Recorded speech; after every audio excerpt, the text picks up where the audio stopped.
Hello everyone, this is Jyotsna Tiwari and welcome to Exampur Banking classes where we will discuss all important questions for your upcoming exam.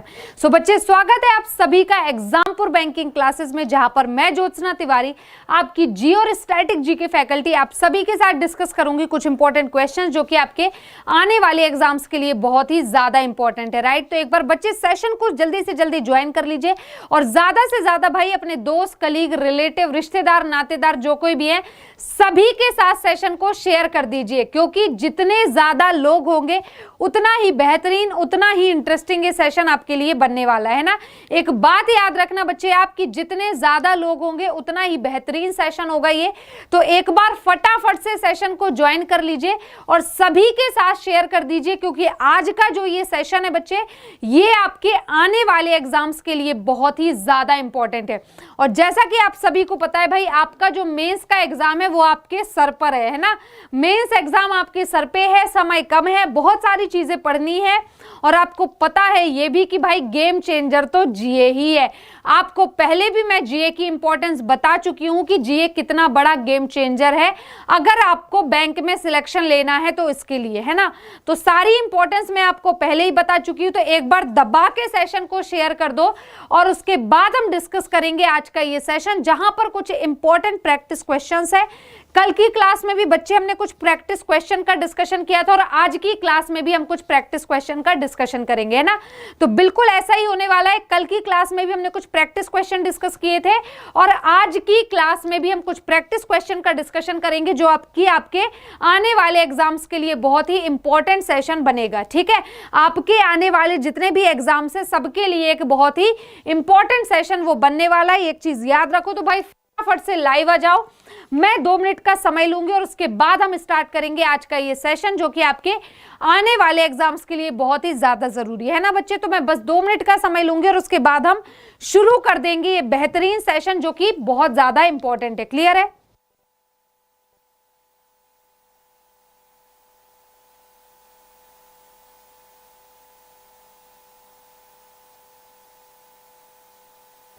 चलिए, तो उम्मीद है यार session को share कर दो, है ना। इतनी कम वॉचिंग में हम खुद डिमोरलाइज हो जाते हैं बच्चे, है ना, कि जब बच्चे को इंटरेस्ट ही नहीं है तो हम क्या ही पढ़ाएं।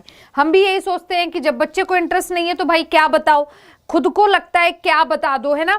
इसी वजह से आपसे कह रही हूं कि एक बार ना सेशन को दबा के शेयर कर दो और ज्यादा से ज्यादा बच्चे लाइव आने चाहिए, क्योंकि जितने ज्यादा बच्चे होंगे उतना ही ज्यादा नो डाउट मजा आने वाला है ना।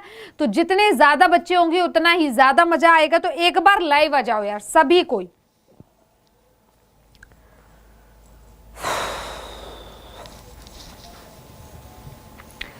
चलिए फटाफट से सभी बच्चे लाइव आ जाएं और सेशन को शेयर कर दें, है ना।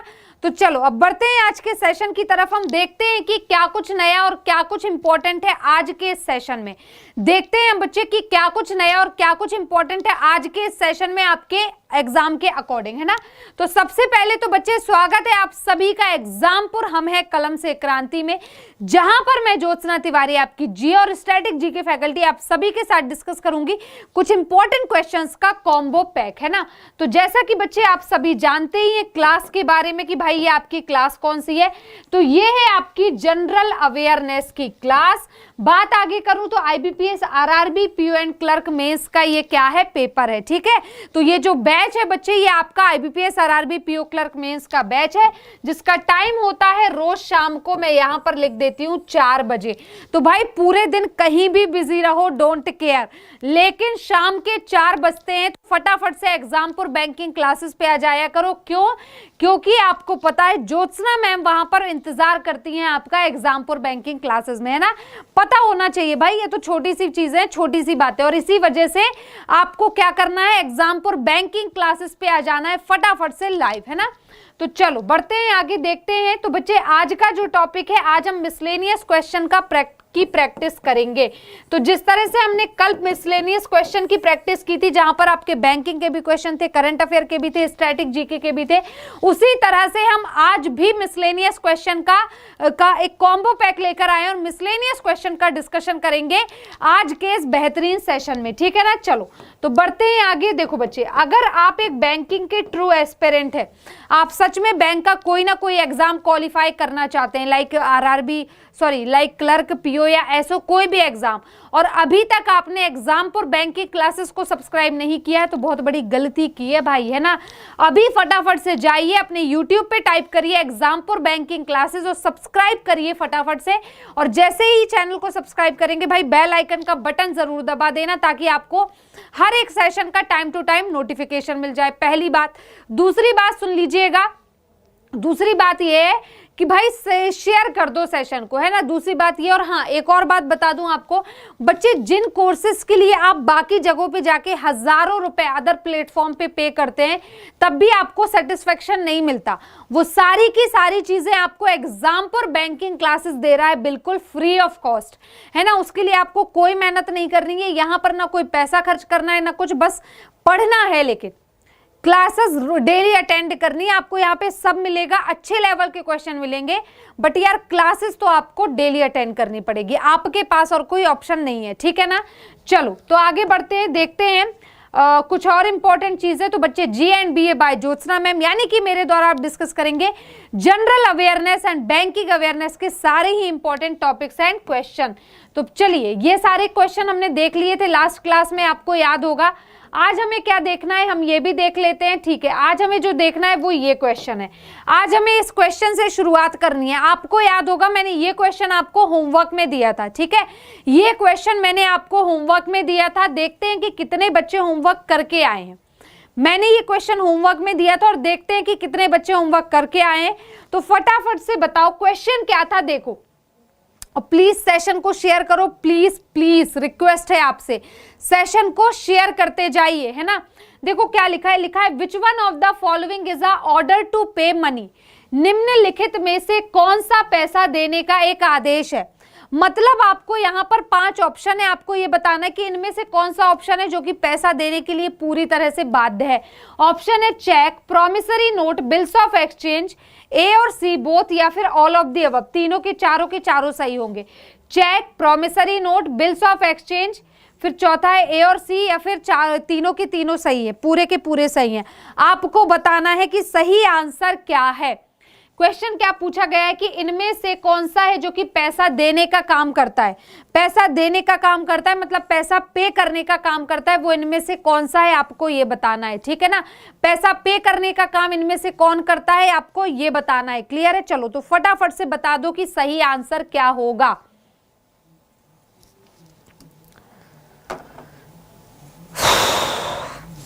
चलो, और सभी के अलग अलग आंसर आना स्टार्ट हो चुके हैं ना, मेजॉरिटी, मतलब आपने तो कसम खा रखी है हमें सही आंसर देना नहीं है। बहुत सारे बच्चे यहाँ पर ऐसे हैं जो कि गलत आंसर कर रहे हैं ना, बहुत सारे बच्चे ऐसे हैं यहाँ पर जो कि बिल्कुल ही रॉन्ग आंसर दे रहे हैं, क्लियर है। चलो देख लेते हैं इसका सही आंसर क्या है। भाई इसका सही आंसर है ए एंड सी बोथ। इसका सही आंसर क्या हो जाएगा, ए और सी दोनों। मतलब कि आपका चेक भी एक पेमेंट करने वाली चीज है और बिल्स ऑफ एक्सचेंज भी एक पेमेंट करने वाली चीज है। अगर कोई चीज है जो कि पैसा नहीं देता वो है प्रॉमिसरी नोट। प्रॉमिसरी नोट पैसा नहीं देता। अब मैं आपको बताऊंगी कि प्रॉमिसरी नोट क्यों नहीं देता और चेक और बिल्स ऑफ एक्सचेंज क्यों पैसा देते हैं। मैं आपको तीनों ऑप्शन बहुत ही डिटेल में समझाऊंगी, ध्यान से समझना, ठीक है। सबसे पहले तो आपका क्या होता है बच्चे, चेक।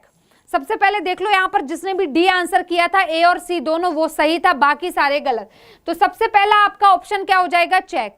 तो आपको पता है, अगर मान लो मैं आपके नाम का चेक काट दूं और बोलूं कि भाई जागृति आप एक काम करिए, ये चेक पकड़िए और जाइए बैंक में अपना कैश करवा लीजिए, ठीक है, मैं चेक करवाइए, तो क्या होगा, बैंक में आपने कैश करवाया, बैंक ने आपको पेमेंट करी, है ना। मैंने आपको पेमेंट की थी, वो चेक मैंने आपको क्यों दिया था, मैंने आपको एज अ पे किया था और उसके बदले में आपको पैसा मिला, तो वो हो जाएगा आपका पैसा देने की कैटेगरी में। दूसरा है आपका बिल्स ऑफ एक्सचेंज। ये क्यों पैसा देने की कैटेगरी में होगा, ये समझ लो। ये वाली लाइन बच्चे बहुत इंपॉर्टेंट है, जो मैं ये बताने वाली हूं ना, ये सबसे इंपॉर्टेंट है। देखो क्या लिखा है, लिखा क्या है देखो, अगर मैं बात करती हूँ बिल्स ऑफ एक्सचेंज की, ठीक है, अगर मैं बात किसकी करती हूँ, बिल्स ऑफ एक्सचेंज की, तो ये बिल्स ऑफ एक्सचेंज एग्जैक्टली होता क्या है, तो मैं एक कहानी के थ्रू आपको बताऊंगी कि बिल्स ऑफ एक्सचेंज क्या है। बस आपको सब्र करके वो कहानी सुननी पड़ेगी, है ना। तो मैं आपको एक कहानी के साथ बताऊंगी कि भाई बिल्स ऑफ एक्सचेंज क्या होता है, और आपको सब्र करके वो कहानी सुननी है ना, राइट। तो बताओ, are you ready to listen my कहानी? क्या आप सभी तैयार हैं मेरी कहानी सुनने के लिए? अगर हैं तो फटाफट से बताइए yes ma'am, we all are ready. और इसके बाद हम डिस्कस करेंगे बिल्स ऑफ एक्सचेंज को। फटाफट से जितने भी बच्चे तैयार हैं एक बार फटाफट से बताइए yes ma'am, we all are ready. और इसके बाद हम बिल्स ऑफ एक्सचेंज को डिस्कस करेंगे। प्रॉमिसरी नोट आपका पैसे जमा करने वाला नहीं है, पैसे जमा करने वाला आपका चेक है और बिल्स ऑफ एक्सचेंज है। क्लियर है सभी को? चलो बच्चे, वैसे अगर देखा जाए तो बिल्स ऑफ एक्सचेंज, चलो एक शॉर्ट में मैं बता देती हूं आपको बिल्स ऑफ एक्सचेंज क्या होता है। मान लो, एक ध्यान से सुनना, मान लीजिए मेरे घर में मेरी जॉब लगी नई, ठीक है, जॉब लगी, मैं अपने दोस्तों को लेकर गई पार्टी करने। जब मैं अपने दोस्तों को लेकर पार्टी करने गई, वहां पे मैंने पार्टी कर लिया, बड़ा तगड़ा बिल बन गया खाने पीने का। तो फिर मुझे याद आया भाई मैं तो पैसा लाना ही भूल गई, मैं तो वॉलेट घर पे ही छोड़ गई। अब क्या हुआ, अब क्या होगा, मैं वॉलेट घर पे छोड़ गई तो मैंने सोचा, मैंने देखा कि भाई ये मैनेजर जो है होटल का, ये तो मेरा दोस्त है, मेरे साथ स्कूल या कॉलेज में पढ़ता था, ठीक है। तो मैंने उससे बोला भाई पैसे नहीं है, बता क्या करूं, इतना बड़ा बिल बना है, पार्टी जो दी थी, है ना। तो उसने कहा कोई बात नहीं, मुझे एक बिल दे दे। तो मैंने उसके नाम पर उसे एक बिल दे दिया, जैसे चेकबुक होती है उसी तरह से मैंने उसके नाम पर उसे एक बिल दे दिया। और क्या कहा, उस बिल में उस व्यक्ति का नाम था, उस रेस्टोरेंट का नाम था, जितना बिल बना था, जितने रुपए का वो अमाउंट पड़ा था, मेरे सिग्नेचर थे, सील थी, ठीक है। इतने के बाद क्या हुआ, मैंने डेट लिख दी कि भाई 25 दिसंबर को जाना मेरे बैंक में और इस बिल को बैंक को दे देना, बैंक तुझे पैसा दे देगा जो भी तेरा बिल बना हुआ है, मैंने ऐसा कहा, ठीक है। उसने बोला ठीक है, बट अचानक बिल उसने ले लिया, लेकिन अचानक कोई इमरजेंसी आ गई और उसे 25 की जगह 24 तारीख को ही जाना पड़ा। उसे क्या करना पड़ा, नहीं मान लो 25 तारीख को, 24 तारीख वाला भी कॉन्सेप्ट खत्म करते हैं, ठीक है। तो मैंने उसमें उसको एक बिल थमाया और क्या कहा कि भाई मेरे बैंक में जाना, मेरा SBI में अकाउंट है, वहां जाके इस बिल को देके बैंक से पैसे ले लेना जितना भी तेरा बिल बना है। तो मैंने बोला ठीक है, उसने बोला ठीक है। तो मैंने कहा कि 25 दिसंबर डेट डाल दी, मैंने बोला बेटा 25 को ही जाना, और वो 25 को पहुंच गया। 25 तारीख को वो मेरे बैंक में गया, वहां जाकर उसने क्या किया, बैंक जाकर उसने क्या किया, तो बैंक जाकर उसने दे दिया वही जो बिल मैंने उसको दिया था मेरे अकाउंट वाले को, और मेरा जो अकाउंट था वहां से उन्होंने देखकर उसे पैसे दे दिए। और इसी प्रोसेस को क्या कहा जाता है, बिल्स ऑफ एक्सचेंज। इसी प्रोसेस को क्या कहते हैं, बिल्स ऑफ एक्सचेंज, या विनिमय का बिल, विनिमय किया जाता है ना तो उसका बिल।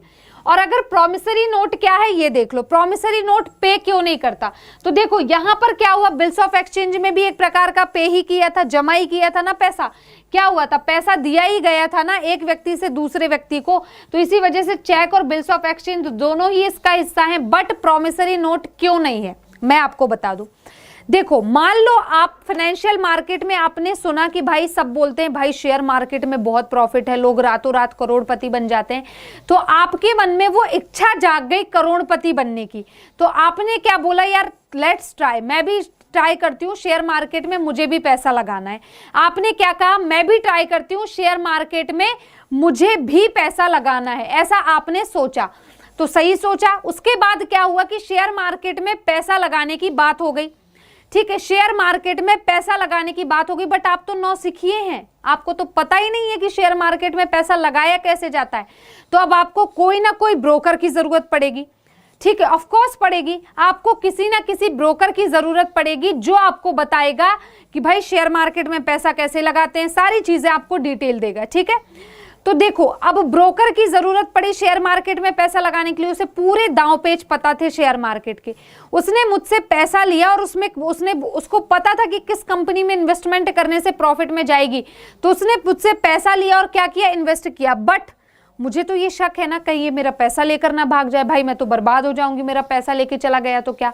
तो इसी वजह से कि वो पैसा लेकर ना भागे, उसके लिए वो मुझे एक लीगल पेपर देता है, ठीक है, और बोलता है ये है, ये इस पेपर को पकड़ो, जब आपका प्रॉफिट शेयर के उछाल आएगा और आपका प्रॉफिट आपको मिलेगा तो वो प्रॉफिट में लाके आपको दूंगा, और तब तक आप इस पेपर को पकड़ो।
ओके बच्चे, तो देखिएगा यहाँ पर हम क्वेश्चन डिस्कस कर रहे थे। माफी चाहेंगे भाई, 2 मिनट के लिए वॉइस चली गई थी क्योंकि बैटरी खत्म हो गई थी, है ना। बैटरी तो किसी भी चीज की खत्म हो सकती है, क्या दिक्कत है ना। तो 2 मिनट के लिए वॉइस चली गई थी, बट नाउ ऑल क्लियर। अब सब कुछ बिल्कुल सही है। 2 मिनट के लिए वॉइस गई थी, नो डाउट, बट अब सब कुछ सही है, ठीक है। तो देखो क्या लिखा था, क्वेश्चन है, क्वेश्चन पढ़ते हैं, ठीक है। क्वेश्चन पढ़ते हैं भैया, वॉइस आ चुकी है, मत परेशान हो, वॉइस वॉइस वॉइस मत चिल्लाइए, आ चुकी है वॉइस, ठीक है। देखो क्या लिखा है, who has been honoured with Raja Man Singh Tomar award 2020। आपको बताना है कि राजा मानसिंह तोमर पुरस्कार 2020 से किसे सम्मानित किया गया है। आपको बताना है राजा मानसिंह तोमर पुरस्कार 2020 से किसे सम्मानित किया गया। ऑप्शन है मंजू मेहता, अभिनव काला प्रसाद, संकट मोचन प्रतिष्ठान, ऑल ऑफ दी अबव या इनमें से कोई नहीं। फटाफट से आंसर करो, आंसर इसका क्या होगा।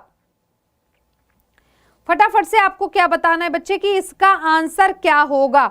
और देखो भाई, मेरी क्लास में हो तो आंसरिंग तो करनी पड़ेगी। मेरी क्लास में अगर हो तो सिंपल सा कॉन्सेप्ट है कि आंसरिंग करनी पड़ेगी। चलो फटाफट से बताओ आंसर क्या होगा, ठीक है। आपको क्या बताना है, आपको बताना है कि राजा मानसिंह तोमर पुरस्कार 2020 किसे मिला है। तो बच्चे यहाँ पर सबके अलग अलग आंसर आ रहे हैं, हम रैपिड फायर करेंगे, हम एक क्वेश्चन में ज्यादा समय बर्बाद नहीं करेंगे, ठीक है ना। तो राजा मानसिंह, तो यहाँ पे आंसर क्या हो जाएगा भैया, अभिनव कला प्रसाद, ठीक है। आपका आंसर क्या है, अभिनव कला प्रसाद इज एब्सोल्युटली राइट आंसर। इनको मिला है राजा मानसिंह तोमर अवार्ड 2020। अभिनव कला प्रसाद जो हैं ये भोपाल से बिलोंग करते हैं। कहां से बिलोंग करते हैं, तो भोपाल से बिलोंग करते हैं और इनको ये अवार्ड मिला है। क्लियर सभी को। चलो फटाफट से स्क्रीनशॉट लीजिए, फिर हम आगे बढ़ेंगे, ठीक है। और फटाफट से स्क्रीनशॉट लीजिए, और उम्मीद है ले लिया होगा। देखते हैं नेक्स्ट क्वेश्चन, ये रहा आपकी स्क्रीन पे। क्वेश्चन है, which type of money market instrument is a short term डेब्ट instrument issued by government of India and are presently issued in 3 tenure. आपको क्या बताना है कि किस प्रकार का ये कुछ क्या दिए गए हैं, मनी मार्केट के इंस्ट्रूमेंट है। मनी मार्केट तो पढ़ाया है, पढ़ा भी होगा अच्छे से, है ना। तो ये मनी मार्केट के कुछ इंस्ट्रूमेंट है। आपको ये बताना है कि मनी मार्केट का इनमें से कौन सा इंस्ट्रूमेंट है जो कि भारत सरकार द्वारा जारी किया जाता है और एक अल्पकालिक ऋण साधन है, मतलब कम समय के लिए जल्दी से ऋण मिल जाता है और वर्तमान में 3 कार्यकालों में जारी किया जाता है, मतलब 3 अलग अलग टाइम पर इसको जारी किया जाता है, इशू किया जाता है। इनमें से कौन सी वो चीज है आपको ये बतानी है। ऑप्शन है ए कमर्शियल पेपर, मतलब वाणिज्यिक पत्र, बी कॉल मनी हो जाएगा, सी हो जाएगा नोटिस मनी, डी हो जाएगा ट्रेजरी बिल या जिसे खजाना बिल कहते हैं, और लास्ट है ई सर्टिफिकेट ऑफ डिपॉजिट या फिर जमा का प्रमाण पत्र। सर्टिफिकेट ऑफ डिपॉजिट या फिर जमा का प्रमाण पत्र। आपको बताना है कि इनमें से कौन सा ऐसा इंस्ट्रूमेंट है मनी मार्केट का जो कि भारत सरकार द्वारा जारी किया जाता है, 3 किस्तों में जारी किया जाता है, मतलब 3 टेन्योर के साथ, और साथ ही एक अल्पकालिक ऋण है, जल्दी मिल जाता है। चलो फटाफट से आंसर करो कि बच्चे आंसर क्या होगा। और देखो भाई, मेरी क्लास में हो तो सिंपल सा फंडा है, अगर मेरी क्लास में हो तो आंसर तो करने पड़ेंगे। गलत आंसर करो, सही करो, डजंट मैटर, बस आपको क्या करना है, आंसरिंग करनी ही करनी है। तो चलो इसका आंसर क्या होगा मैं बता देती हूँ, treasury bill is absolutely right answer, ठीक है बच्चे। यहाँ पर जिन्होंने भी ट्रेजरी बिल आंसर दिया है वो बिल्कुल सही है, बाकी गलत। तो यहाँ पर जितने भी बच्चों का आंसर ट्रेजरी बिल आया है वो बिल्कुल सही है। देखो क्वेश्चन क्या था कि वो कौन सी चीज है जो कि भारत सरकार इशू करती है, तो मैंने आपको कई बार गला फाड़ फाड़ के चिल्लाया है कि भाई ट्रेजरी बिल जो है issued by government of India, किसके द्वारा इशू होता है, तो गवर्नमेंट ऑफ इंडिया के द्वारा ये ट्रेजरी बिल इशू होता है। अगर मैं नेक्स्ट इसके बारे में बात करूं तो ये टोटल 3 फॉर्म में होता है। क्या बोला गया, 3 कार्यकाल में। यहां पर एक लाइन बोली गई ना कि 3 कार्यकालों में जारी किया जाता है, तो किया जाता है। पहला होता है आपका 91 डेज का ट्रेजरी बिल, दूसरा होता है आपका 182 डेज का ट्रेजरी बिल, और तीसरा होता है आपका 364 डेज का ट्रेजरी बिल।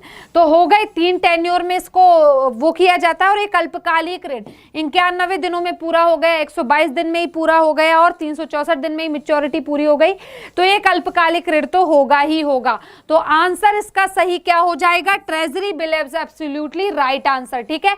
अब मैं 2 मिनट के लिए साइड हो जाऊंगी, फटाफट से सभी बच्चे स्क्रीनशॉट ले लेना, उसके बाद हम आगे बढ़ेंगे, ठीक है। मैं 2 मिनट के लिए लिए साइड हो जाऊंगी, आप स्क्रीनशॉट ले लेना, फिर हम आगे बढ़ेंगे, ठीक है।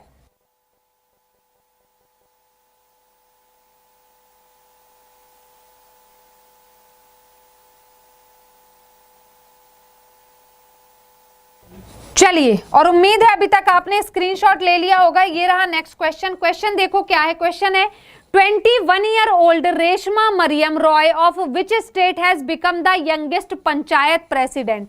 ये करंट का क्वेश्चन है। आपको क्या बताना है कि केवल और केवल 21 साल की वो मरियम रॉय हैं, केवल और केवल 21 साल की रेशमा मरियम रॉय जो हैं, ये कहां, किस राज्य की सबसे यंगेस्ट पंचायत प्रेसिडेंट बनी है। फिर से हिंदी में देख लेते क्या लिखा है। लिखा है कि 21 साल की रेशमा मरियम रॉय किस राज्य की सबसे युवा पंचायत अध्यक्ष बनी है, किस राज्य की सबसे युवा पंचायत अध्यक्ष बनी है, आपको ये बताना है। ऑप्शन है गुजरात, उत्तर प्रदेश, केरला, असम या मध्य प्रदेश। गुजरात, उत्तर प्रदेश, केरला, असम या मध्य प्रदेश। फटाफट से बताओ सही आंसर क्या होगा। गुजरात, उत्तर प्रदेश, केरला, असम और मध्य प्रदेश। आपको ये बताना है कहां की ये यंगेस्ट क्या बनी है, तो ये युवा पंचायत अध्यक्ष बनी है। कहां की युवा पंचायत अध्यक्ष बनी, आपको ये बताना है। तो भाई यहां पर जितने भी बच्चे केरला ऑप्शन कर रहे हैं वो सही है। Kerala is absolutely right answer, ठीक है। तो बच्चे यहां पर जिनका भी आंसर केरला है वो सही है। केरला बिल्कुल सही आंसर है।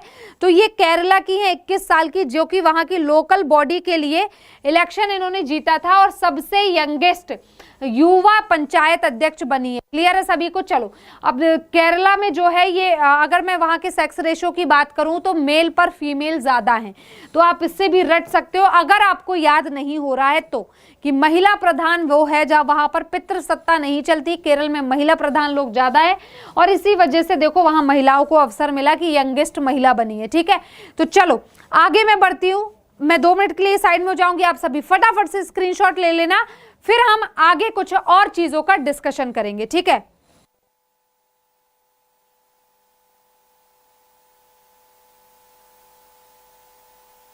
चलिए, और उम्मीद है अभी तक आपने स्क्रीनशॉट ले लिया होगा। ये रहा नेक्स्ट क्वेश्चन। क्वेश्चन है in association with which union ministry the ministry of tourism has implemented adopt a heritage scheme. आपको क्या बताना है कि किस केंद्रीय मंत्रालय के सहयोग से पर्यटन मंत्रालय ने अडॉप्ट अ हेरिटेज योजना को लागू किया है। किस केंद्रीय मंत्रालय के संगठन से या सहयोग से पर्यटन मंत्रालय ने एक नई योजना चालू की है, नाम है अडॉप्ट अ हेरिटेज, ठीक है। क्या है अडॉप्ट अ हेरिटेज? ऑप्शन क्या है? मिनिस्ट्री ऑफ कोल, कोयला मंत्रालय, मिनिस्ट्री ऑफ आयुष, आयुष मंत्रालय, मिनिस्ट्री ऑफ कल्चर, सांस्कृतिक मंत्रालय, एचआरडी मिनिस्टर, मानव संसाधन विकास मंत्रालय, या फिर मिनिस्ट्री ऑफ रेलवे, रेल मंत्रालय। आपको बताना है कि सही आंसर क्या होगा। आपको क्या बताना है? कुछ नहीं बताना, बस इतना बताना है कि सही आंसर क्या होगा, ठीक है। फटाफट से आंसर करो। क्वेश्चन आपसे क्या पूछा गया है ये देख लो। क्वेश्चन पूछा गया किस केंद्रीय मंत्रालय के सहयोग से, तो आपका आंसर होगा सांस्कृतिक मंत्रालय के सहयोग से। आपका क्या आंसर होना चाहिए? Ministry of culture. आपका आंसर होना चाहिए बच्चे मिनिस्ट्री ऑफ कल्चर या संस्कृति मंत्रालय के द्वारा ही क्या हुआ है। तो भाई संस्कृति मंत्रालय जो है उसने पर्यटन ने एडॉप्ट अ हेरिटेज नामक एक योजना की शुरुआत की है, ठीक है, जो कि कोलैबोरेट करेगी कल्चरल ऑर्गेनाइजेशन, कल्चरल के साथ, और ये स्टेट और यूटी दोनों जगह ही चलेगा। और ये आर्कियोलॉजिकल सर्वे करेगा, ये आर्कियोलॉजिकल सर्वे करेगा और स्टेट और यूटी मतलब यूनियन टेरिटरी दोनों जगह ही ये वर्क करेगा, ठीक है। अब मैं 2 मिनट के लिए साइड हो जा रही हूँ। आप सभी बच्चे फटाफट से स्क्रीनशॉट ले लेना, फिर हम आगे बढ़ेंगे, ठीक है।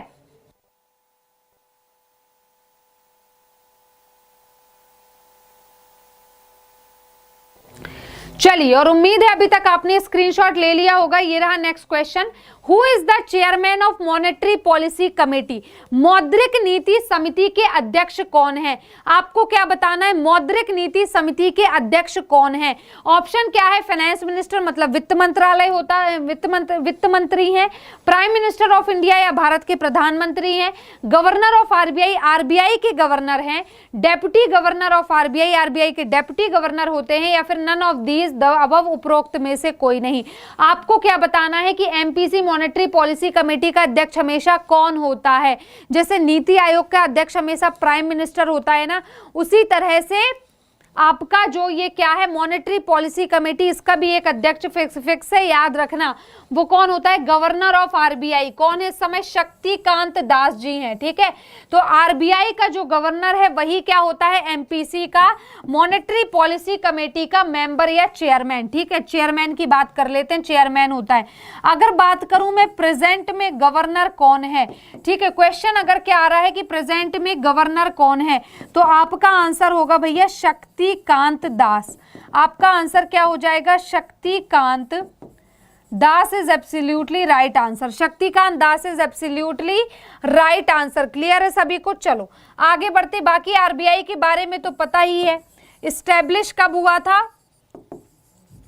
1935। एक्ट कौन सा लगा था, किस एक्ट के अंतर्गत? ठीक है, तो आपका आंसर होगा आरबीआई एक्ट 1934 के अंतर्गत। ठीक है, अगर मैं बात करूं नेशनलाइज कब हुआ था, तो आपका आंसर क्या होना चाहिए? 1949 में। ठीक है, 1949 में नेशनलाइज हुआ था। अगर मैं पूछ लूं हेडक्वार्टर कहाँ है, तो आपका आंसर क्या होना चाहिए? मुंबई में है।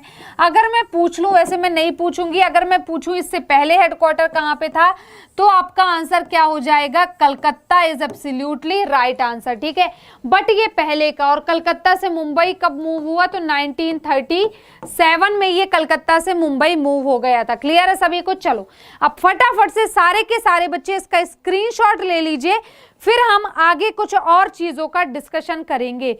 सारे के सारे बच्चे इसका स्क्रीनशॉट ले लो और उसके बाद हम आगे कुछ और चीजों का डिस्कशन करेंगे। क्लियर है सभी को? चलो, और उम्मीद है ले लिया होगा। बढ़ते हैं नेक्स्ट क्वेश्चन की तरफ। देखो क्वेश्चन क्या है, which of the following is not a fully owned subsidiary of RBI. आपको बताना है निम्नलिखित में से कौन आरबीआई की पूर्ण स्वामित्व वाली सहायक कंपनी नहीं है। आपको क्या बताना है, इनमें से कौन सी आरबीआई की कंपनी है जो कि पूर्ण स्वामित्व वाली सहायक कंपनी नहीं है, उसकी सब्सिडरी नहीं है। ऑप्शन है डीआईसीजीसी, ठीक है, बीआरबीएनएमपीएल, नाबार्ड, एनएचबी या ऑल ऑफ दी अबव। की सारी सही हैं, सबकी सब क्या है? तो सहयोगी या फिर सब्सिडरी हैं। बताओ जल्दी से आंसर क्या होगा। ठीक है, फटाफट से बताइए आंसर क्या होगा। निम्नलिखित में से कौन आरबीआई की पूर्ण स्वामित्व वाली एक सहायक कंपनी नहीं है? ठीक है, पूर्ण स्वामित्व वाली एक सहायक कंपनी नहीं है, वो कौन सी है आपको ये बताना है। और बच्चे सेशन को ना शेयर भी करते जाना है, आपको ये तो बताना ही है नो डाउट, लेकिन इसको बताने के साथ साथ आपको सेशन को ना शेयर भी करते जाना है। क्लियर है सभी को? चलो, तो इसका आंसर क्या होगा? इसका आंसर है नाबार्ड। नाबार्ड, यहाँ पर जितने भी बच्चों ने आंसर दिया वो सही है, बाकी गलत।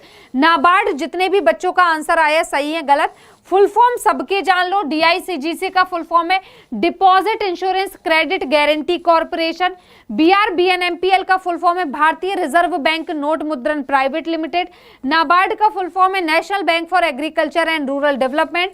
और एनएचबी का फुल फॉर्म है नेशनल हाउसिंग बैंक। क्लियर है सभी को? चलो, तो देखो फुल फॉर्म जो होता है ना आपके एग्जाम में बहुत ज्यादा पूछे जाते हैं, तो रटे तो होने चाहिए ऑफ कोर्स। ठीक है, तो देखो नाबार्ड जो है ये इसकी पूर्ण स्वामित्व वाली कंपनी नहीं है, जबकि डीआईसीजीसी भी इसकी पूर्ण स्वामित्व वाली कंपनी है, मतलब कि इसकी सब्सिडरी है जो कि इंश्योरेंस करने का काम करती है। बीआरबीएनएमपीएल भी इसकी सब्सिडरी है जो कि प्रिंटिंग करती है नोट की। ठीक है, और आपकी बात करूं तो एनएचबी भी इसकी सब्सिडरी है जो कि क्या करती है? एनएचबी क्या करती है? तो आपका आंसर होगा हाउस लोन प्रोवाइड करती है।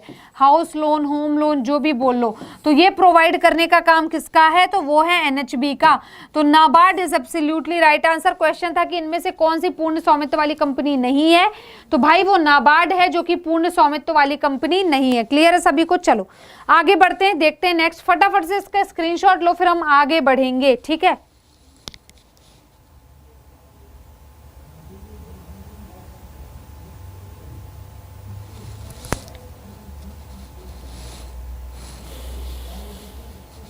चलिए, उम्मीद है स्क्रीनशॉट ले लिया होगा। बढ़ते हैं नेक्स्ट की तरफ। देखो क्या लिखा है, विच स्टेट हैज लॉन्च्ड किसान फसल राहत योजना। अच्छा ये तो हम डिस्कस कर चुके हैं, छोड़ो।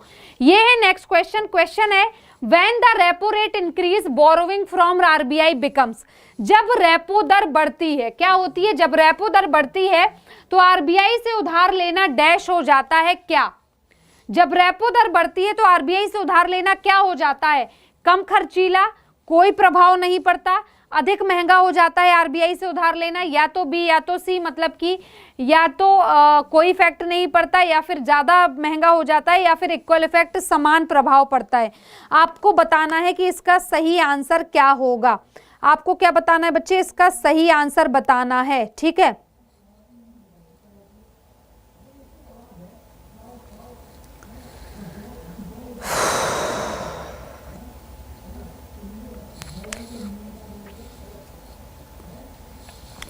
चलिए, तो इसका सही आंसर क्या होगा ये देख लो बच्चे, इसका सही आंसर क्या होगा ये, तो सही आंसर इसका क्या है, मोर एक्सपेंसिव।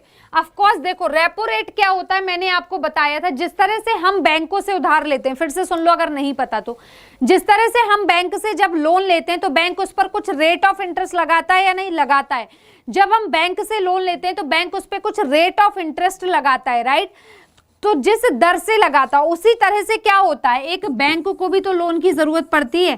तो एक बैंक किससे लोन लेगा, खुद से तो लेगा नहीं, आरबीआई से लोन लेता है। तो जब एक बैंक क्या करता है, लोन लेता है आरबीआई से, तो आरबीआई इस लोन पर लगाता है रेट ऑफ इंटरेस्ट। अब आरबीआई समाज सेवा करने तो बैठा नहीं है, तो आरबीआई क्या लगाता है, रेट ऑफ इंटरेस्ट। तो जिस रेट से आरबीआई ब्याज लगाता है उसे ही क्या कहा जाता है, रेपो रेट।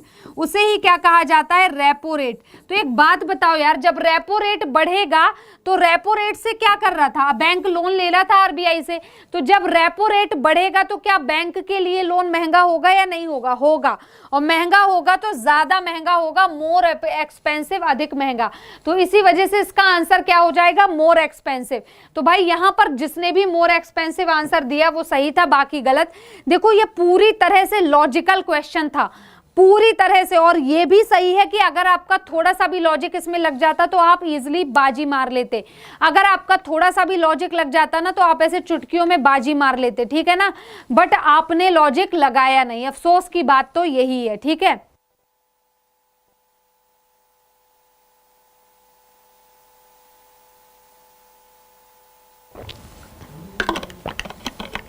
चलो देखते हैं नेक्स्ट क्वेश्चन क्या है। चलिए और फटाफट से अगर किसी को स्क्रीनशॉट लेना है इसका तो ले लो, फिर हम आगे बढ़ेंगे। ये रहा नेक्स्ट क्वेश्चन आपकी स्क्रीन पे। क्वेश्चन है which bank has introduce its positive pay system to make cheque payment secure. आपको क्या बताना है, चेक भुगतान को सुरक्षित बनाने के लिए,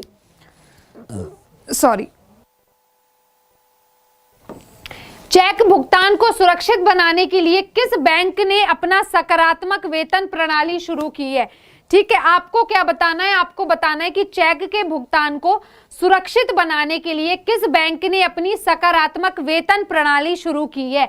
ऑप्शन है आईसीआईसीआई बैंक, देना bank, HDFC bank, SBI bank. अच्छा ये ठीक है, इसको आप एक्सिस कर दो, इसको आप क्या कर दो, या फिर एक्सिस बैंक। आपको बताना है सही आंसर क्या होगा।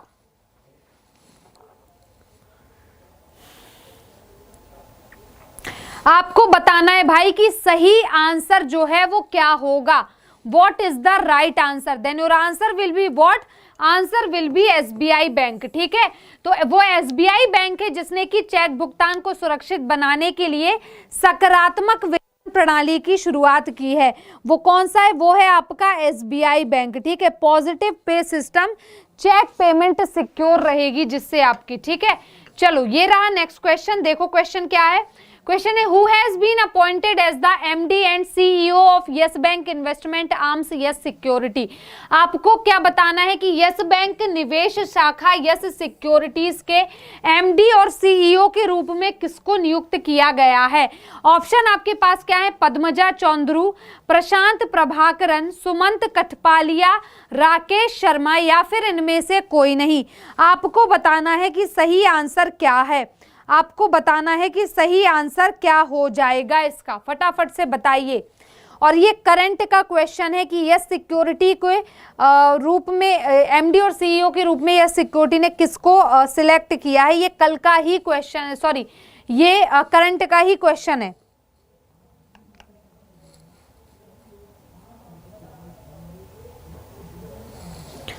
चलिए फटाफट से बताइए कि आंसर क्या होगा। बिल्कुल देखो बच्चे, यहां पर जितने भी लोगों ने प्रशांत प्रभाकरन आंसर दिया है वो सही है। यहां पर जितने भी बच्चों का आंसर क्या आ रहा है, Prashant Prabhakaran, they all are absolutely right. ठीक है, प्रशांत प्रभाकरन बिल्कुल सही आंसर होगा। क्लियर है ना, प्रशांत प्रभाकरन बिल्कुल सही आंसर है। नेक्स्ट आपका क्या हो जाएगा देख लो, फटाफट से देख लो कि भाई नेक्स्ट आपका क्या हो जाएगा। ठीक है, इनको यस बैंक इन्वेस्टमेंट आर्म का नया कैश चुना गया है, एमडी और सीईओ। ठीक है, चलो ये रहा नेक्स्ट क्वेश्चन आपकी स्क्रीन पे, आंसर करो। क्वेश्चन क्या है, क्वेश्चन है which among the following is not the function of the SEBI. आपको बताना है निम्नलिखित में से कौन सा सेबी का कार्य नहीं है। आपको क्या बताना है, इनमें से कौन सा कार्य है जो कि सेबी नहीं करता। और ऑप्शन क्या है, विदेशी मुद्रा के प्रबंधक, manage of foreign exchange reserve. दूसरा है इशुअर ऑफ सिक्योरिटी, प्रतिभूति को जारी करता है। तीसरा है protect the interest of investors in security, प्रतिभूतियों में निवेशकों के हितों की रक्षा करता है। प्रमोटर ऑफ सिक्योरिटीज मार्केट, प्रतिभूति बाजार को प्रवर्तक बनाता है। और ऑल ऑफ दी अबव सारे के सारे सही हैं। आपको क्या बताना है, निम्नलिखित में से कौन सा सेबी का कार्य नहीं है। तो लास्ट ऑप्शन है ऑल ऑफ दी अबव। क्या सारे के सारे सेबी के ही कार्य हैं? फटाफट से बताओ कि आंसर क्या होगा। और देखो बताना तो सबको है ना, बताना सबको है, तो फटाफट से इतना क्या बोलना सोचना, फटाफट से बताइए कि बच्चे आंसर इसका क्या होगा। तो मैं ही बता देती हूँ, आंसर होगा ए। देखो फॉरेन एक्सचेंज रिजर्व को कौन मैनेज करता है, तो इसे मैनेज करता है आरबीआई, ना कि सेबी। ठीक है, तो इसे फॉरेन एक्सचेंज रिजर्व को कौन मैनेज करता है, आरबीआई मैनेज करता है। तो ये सही आंसर होगा। ये बाकी के सेबी के कार्य हैं, ये सेबी का कार्य नहीं है, ये आरबीआई का कार्य है। ठीक है, क्लियर है सभी को। चलो अगर किसी को स्क्रीनशॉट लेना है तो ले लो, फिर हम आगे बढ़ेंगे। ठीक है,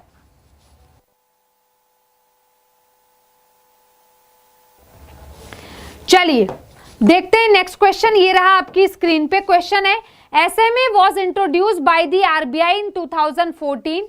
ठीक है, आरबीआई के द्वारा 2014 में एसएमए को इंट्रोड्यूस किया गया था।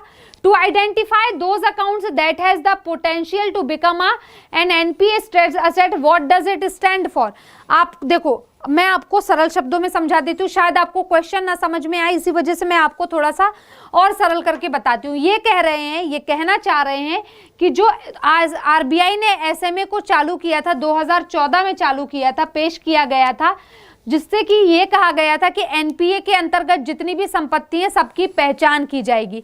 क्या कहा गया था कि भाई एनपीए के अंतर्गत जितनी भी संपत्ति है सबकी पहचान की जाएगी। ठीक है, और पहचान के साथ साथ क्या किया जाएगा भाई, तो उसे पहचान करने के बाद उसके ऊपर कहीं ना कहीं वो होगी क्या, कार्यवाही। तो बेसिकली क्या होता है कि बैंक का जैसे जैसे समय पूरा होता जाता है, ठीक है, बैंक का समय जैसे तैसे पूरा हो जाता है, आपके लोन का समय ज्यादा होता जाता है, बैंक आपका नाम इस एसएमए अकाउंट में डालता जाता है। और फिर बाद में उसको पता चल जाता है 3 महीने भाई कि भाई इस एसएमए अकाउंट में तो क्या है, इसका तो नाम 3, ये बेसिकली एसएमए अकाउंट जो है ये 3 प्रकार के होते हैं। पहला होता है एसएमए 0, दूसरा होता है आपका एसएमए 1 और तीसरा होता है आपका एसएमए 2। ठीक है, तो एसएमए 0 जो होता है बच्चे वो 1 से 30 दिन तक के लिए होता है। मतलब आपने अगर अपनी पहली किस्त नहीं पे की तो आपका नाम एसएमए 0 में ऐड हो जाएगा। दूसरा होता है, दूसरा कितना होता है देख लो, दूसरा होता है आपका 31 से लेकर 60 डेज तक। ठीक है, तो अगर मान लो आपने दूसरे महीने भी पेमेंट नहीं की तो आपका नाम एसएमए 1 अकाउंट में आ जाएगा। और तीसरा क्या है, तीसरा है आपका 61 से 90 डेज। ठीक है, 61 से 90 डेज। तो मतलब अगर इसके बीच में ये नहीं आती है तो इसका भी नाम इसमें ऐड हो जाएगा एसएमए। अब एसएमए क्या है, एक प्रकार का अकाउंट है, बही खाता, जिसमें ये लोग जो एनपीए क्रिएट कर रहे हैं उनका नाम डालते हैं। इसका फुल फॉर्म क्या होगा देख लो, फुल फॉर्म इसका होगा statutory maturity asset states monitoring, okay, special mention account. इसका फुल फॉर्म क्या है, डी।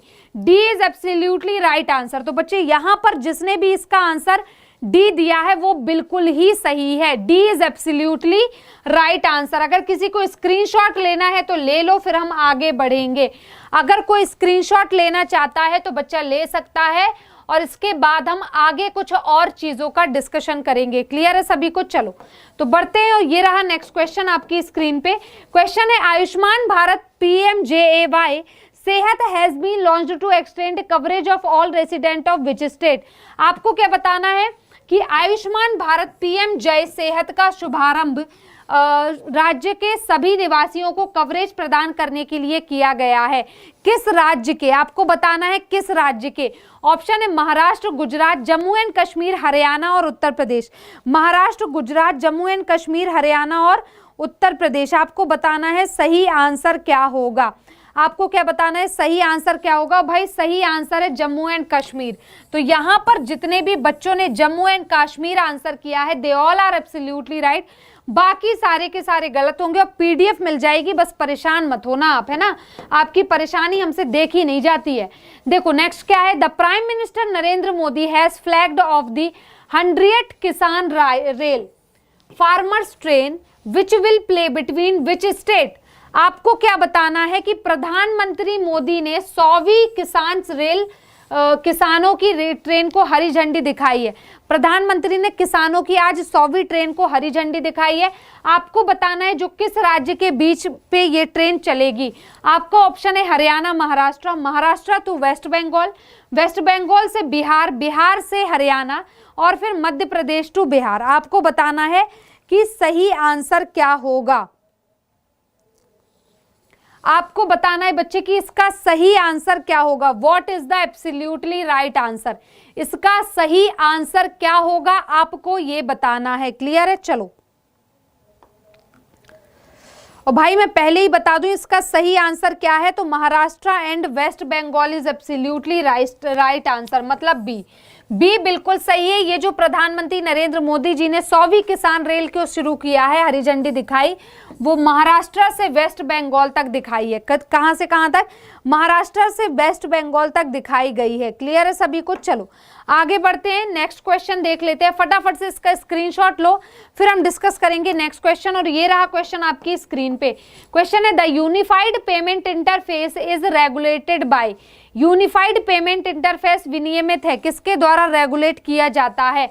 ऑप्शन है central government, schedule bank, RBI, NPCI या सेबी।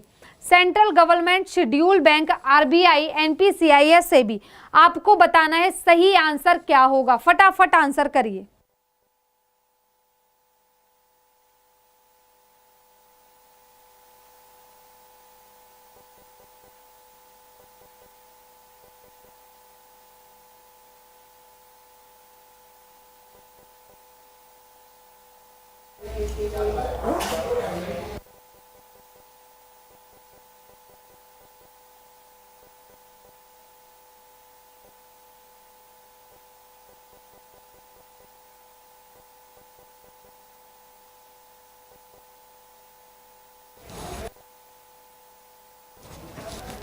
चलिए तो फटाफट से बताइए, रुक जाइएगा, फटाफट से बताइए बच्चे कि इसका आंसर क्या होगा। बिल्कुल बहुत सारे बच्चों के बहुत सारे आंसर आए हैं अलग अलग। देखो बच्चे इसका आंसर है RBI। आंसर क्या हो जाएगा? आंसर इज RBI, है ना। क्या पूछा था? यूनिफाइड पेमेंट इंटरफेस विनियमित है, किसके द्वारा रेगुलेट किया जाता है? तो RBI के द्वारा। अब मैंने ये क्वेश्चन क्यों करवाया ये बता दूं। आपके 2018 के मेंस में पूछा था UPI का फुल फॉर्म, ठीक है। UPI का फुल फॉर्म पूछा था 2018 के मेंस में, इसी वजह से ये क्वेश्चन करवाना बहुत इंपॉर्टेंट था। क्लियर है सभी को? चलो इसी वजह से ये क्वेश्चन करवाना जो है बहुत ज्यादा इंपॉर्टेंट था। क्लियर है ना सभी को? चलो तो फटाफट से बिल्कुल स्क्रीनशॉट ले लीजिए आप सभी क्वेश्चन का। बच्चे आप सभी क्वेश्चन का स्क्रीनशॉट ले लीजिए फटाफट से, है ना। यूनिफाइड पेमेंट इंटरफेस, UPI का फुल फॉर्म याद रखना, यूनिफाइड पेमेंट इंटरफेस। आजकल तो सभी यूज करते हैं इसको, है ना, जिसमें कि रियल टाइम पेमेंट, जब पैसा डालोगे तभी पहुंचेगा। जिसमें क्या होती है? रियल टाइम पेमेंट होती है, मतलब जब पैसा डालोगे उसी वक्त पैसा पहुंच जाएगा। ठीक है, और ये रहा नेक्स्ट क्वेश्चन, देख लो, और ये आपका होमवर्क है। क्वेश्चन क्या है, the initiative of bank self help group linkage programme was launched by which organisation to provide banking services to the weaker and unorganised sector. आपको क्या बताना है, बताना है कि कमजोर और असंगठित क्षेत्र जो हैं, कमजोर और असंगठित क्षेत्र हैं, वो बैंकिंग सेवाएं प्रदान करने के लिए किस संस्था द्वारा bank self help group linkage programme को चलाया गया था। ये पहल बैंक की किस संस्था ने शुरू की थी। ऑप्शन है सिडबी, नाबार्ड, आरबीआई, सेबी और सिडबी 2 बार हो चुका है, चलो इसको हटा देते हैं। आप यहां पे कर लो इरडाई, आप यहाँ पे क्या कर लीजिए, इरडाई। अब इस क्वेश्चन का लीजिए स्क्रीनशॉट, नेक्स्ट क्लास में हम इस क्वेश्चन का सॉल्यूशन देंगे आपको, यहाँ पर नहीं, है ना। फटाफट से स्क्रीनशॉट ले लो, नेक्स्ट क्लास में इसका सॉल्यूशन मिलेगा। चलो आगे देख लेते हैं। तो देखो, तो फटाफट से, उम्मीद है स्क्रीनशॉट ले लिया होगा। तो बच्चे आज का ये सेशन हम यहीं पे खत्म करते हैं। बहुत बातें कर ली, बहुत चीजें पढ़ ली, डिटेल में पढ़ ली, है ना। आप लोग प्रैक्टिस क्वेश्चन बार बार कर रहे थे, वो भी आ गया लगातार 2 दिन, है ना। तो बच्चे आज का ये सेशन यहीं पे खत्म करते हैं। कल फिर आपसे मिलेंगे नए टॉपिक और नए सेशन के साथ। तब तक के लिए बाय बाय, टेक केयर, अपना ख्याल रखें, जुड़े रहें एग्जामपुर बैंकिंग क्लासेस के साथ। जय हिंद, जय भारत।